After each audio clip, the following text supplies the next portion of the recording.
আসসালামু আলাইকুম everyone, welcome back to my channel. তো আমি আজকে এই কফি কম্বোটা রিভিউ করব। এটার সবগুলা কফি আর চা অলমোস্ট আমার ট্রাই করা শেষ, শুধু একটা বাকি। সে একটা আজকে মেক করব, আর বাকিগুলো আমার কাছে কেমন লাগছে সেগুলোর একটা রিভিউ আপনাদের সাথে শেয়ার করব। আচ্ছা, কী করবো, এটা বানাবো নাকি রিভিউ শেয়ার? আচ্ছা, এই কফি কম্বোতে প্রত্যেকটা কফি আর চা দুটো করে থাকে। এই যে এটাই শুধু বাকি, আর এই ক্যাপাচিনোটা 3টা ছিল, এটা ট্রাই করছি আর অলমোস্ট আলহামদুলিল্লাহ সবগুলো ট্রাই করা শেষ। এটাই শুধু বাকি। চলুন এটা মেক করি আর ট্রাই করি। বিসমিল্লাহ। আচ্ছা, এটা মেকিং প্রসেসটা সিমিলার টু আদার্স। ঢালো, পানি ঢালো, মিক্স করো। আচ্ছা, ঢাললাম, ঢাল দিই।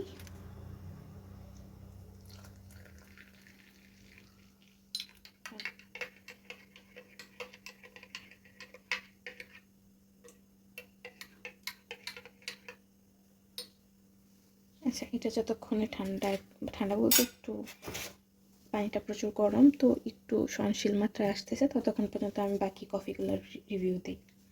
সরি, কফি আর চায়ের রিভিউ দিই। First of all, most expectation যেটা ছিল ক্যাপাচিনো, আমি এটা রেকমেন্ড করবো না, কারণ এটা ক্যাপাচিনো জাতীয় কিছুই মনে হয়নি। আমার একটা নর্মাল ইনস্ট্যান্ট কফি টেস্ট দিছে, তো ক্যাপাচিনো ভাইবা এটা কেনার কোনোই অর্থ হয় না। আর এটার ইনগ্রিডিয়েন্টসে যদি আমি দেখি, সুগার, ফমি ক্রিম, মিল্ক, হ্যাঁ ওই যে একটু ক্রিমি ফমি টাইপ কিছু আসছিলো, যেটা আমি এটাতে একটু একটু দেখতে পারতেছি, বাট ওরকম কিছুই না। কফির পরিমাণটা একেবারে লাস্টে দিছে, মানে খুবই কম পরিমাণে, আর দিছে ক্যাপাচিনো ফ্লেভার। একটা জিনিসের ফ্লেভার দিলে ওই জিনিসটা হয়ে যায় না, ঠিক আছে? লাইক বিরিয়ানি ফ্লেভার দিয়ে আমি তোমার ভাতের মধ্যে যদি বিরিয়ানি ফ্লেভার দিই, সেটা কি বিরিয়ানি হয়ে যাবে? অবশ্যই হবে না। তো এইটা নিয়ে এই ব্র্যান্ডকে জাজ করার কিছু নাই। বাংলাদেশে অলমোস্ট সব কফির ব্র্যান্ডের, বিশেষ স্পেশালি যে ধরনের ইনস্ট্যান্ট যেগুলো, ওগুলোর একই অবস্থা। আমি এটাকে এক্সট্রা করে কোনো নেগেটিভ মার্ক দিব না, but I am not recommended. Next, milk টিটা মোটামুটি, বাট আমার কাছে আমার কিছু লাগে নাই। বাট এটাতে চা দেওয়া আছে, নট লাইক আদার্স কিছু কিছু ব্র্যান্ড, ওগুলো নিয়ে আমি ভিডিও দিব, ওগুলোতে জাস্ট চায়ের ফ্লেভার দেয়। এটা আমি 5/10 দিই। খুব একটা ভালোও না, আবার মন্দও না, এটা হলো মন্দের ভালো। আপনি কোথাও গেলেন তখনই একটা স্লাইস, বাট বাসায় থাকাকালীন এটা আমি রেকমেন্ড করবো না। ওকে, নেক্সট, আমার আরেকটা ওভার এক্সপেকটেশনের জিনিস হলো এই দুটা, ঠিক আছে? এটার মিল্ক টিটা আমার কাছে মানে ক্যারামেল অ্যান্ড এটা কি 410, ঠিক আছে? এই জিনিসটা আর কি, মিল্ক টি মানে চায়ের ফ্লেভারটা আমার কাছে ভালো লাগছে, বাট কফিটা ওই যে অ্যাভারেজ 7/10, ঠিক আছে? এটাতে কফি পাউডার, নন ডেইরি ক্রিম, মিল্ক পাউডার, চিনি, নট স্পেশাল। চা পাউডার, নন ডেইরি ক্রিম, মিল্ক পাউডার, আমার কাছে আমার কিছু লাগেনি, বাট তারপর মোটামুটি ওকে।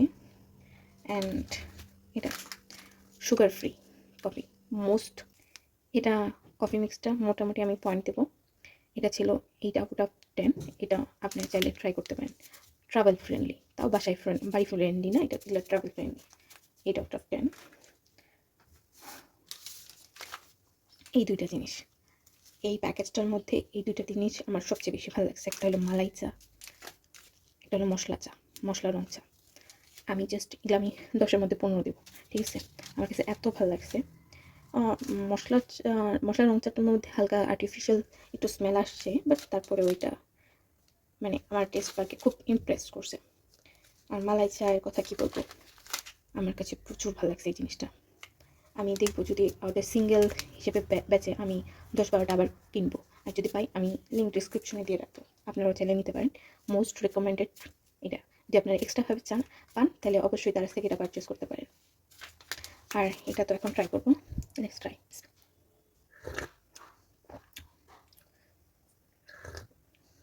মোটামুটি চিনির ফ্লেভারটা অত বেশি না।